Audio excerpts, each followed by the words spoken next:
Hi, I'm Lush.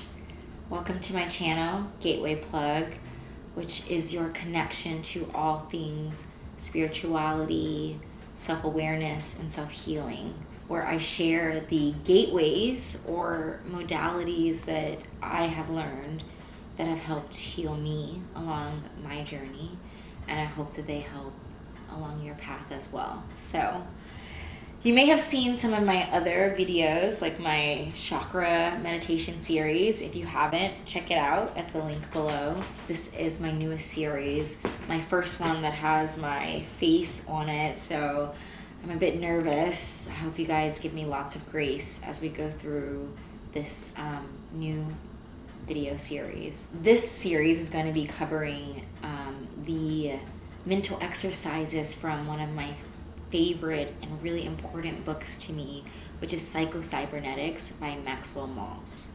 So this life-changing book shows just how our self-image really informs our reality.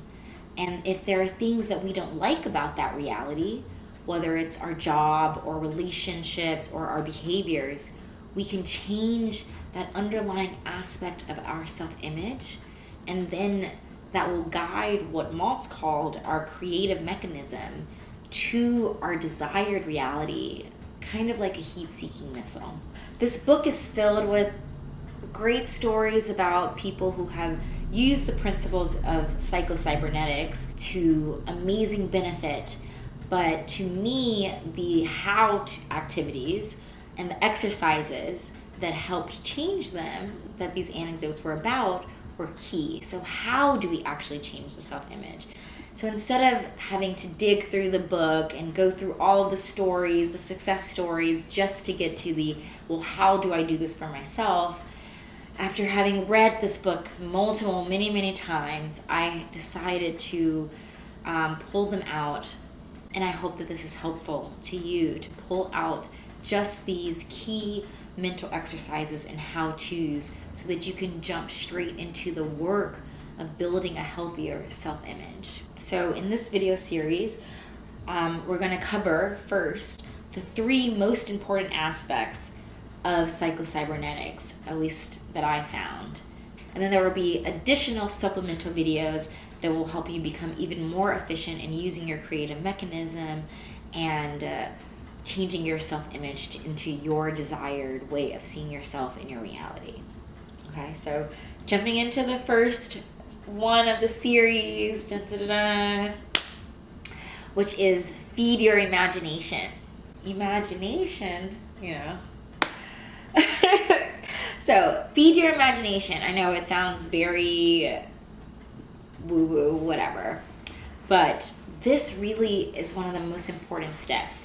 It's almost like a prelude or prologue to actually changing your self-image and your creative mechanism, but it's so important and cannot be missed. When we are dealing with the self-image, as you will learn if you do decide to read this book, we're dealing with the subconscious. And when we speak to the subconscious, we need to speak in its language, which is the language of the imagination. And this kind of pre-log step, what we do is we build the raw materials that we'll use later to feed into our self-image. So here we're kind of doing the gathering portion of this work, of feeding our imagination. Step 1, mental exercise of Psycho-Cybernetics. Here's what you do. Think about the character or personality traits that you like, right? And the life achievements that you want to aspire to. And then pick a person, or maybe a couple people. They could be past or present, alive or dead, who possess these traits or accomplishments. So who can you think about who has the life path or the accomplishments or the behavioral personality traits that you aspire to, right? That you can use as a model. And then you want to start to become an expert on their life. Maybe begin to keep a scrapbook or a notebook. This can be digital or handwritten or in person with your research, okay? And you want to be focused on the thoughts and influences of this person that helped shape them. So what were really the big ideas or the things that they went after or what they did in their life that helped to bring about either their personality or their accomplishments that are similar to what you would aspire to. Okay?